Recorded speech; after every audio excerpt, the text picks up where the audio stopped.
এই মুহূর্তের সবচেয়ে বড় খবর HD Live 24/7 এ। बड़ी खबर। Breaking news now on HD Live 24/7। Agartala नगर निगम के वार्ड नंबर 14 के तत्वावधान में रामनगर 9 क्षेत्र में आयुष्मान भारत अस्पताल के डॉक्टर को डॉक्टर्स डे के अवसर पर सम्मानित किया गया है।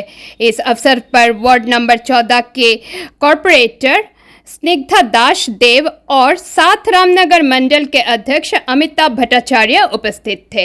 জাতীয় চিকিৎসক দিবস পশ্চিমবঙ্গের প্রাক্তন মুখ্যমন্ত্রী ডক্টর বিধানচন্দ্র রায়ের শুভ জন্মদিন। উনি শুধু ভারতবর্ষের বিখ্যাত চিকিৎসক ছিলেন না, উনি পৃথিবী বিখ্যাত চিকিৎসক ছিলেন। আজকে ওনার শুভ জন্মদিনে আজকে আয়ুষ্মান ভারতের যারা যারা ডাক্তারবাবুরা আছেন ওনাদের আমি শ্রদ্ধা জ্ঞাপন করছি। তৎসহ সকল চিকিৎসকদের রইল আমার অন্তরের আন্তরিক শুভেচ্ছা, অভিনন্দন এবং ভালোবাসা। Bureau report AGT Live 24/7।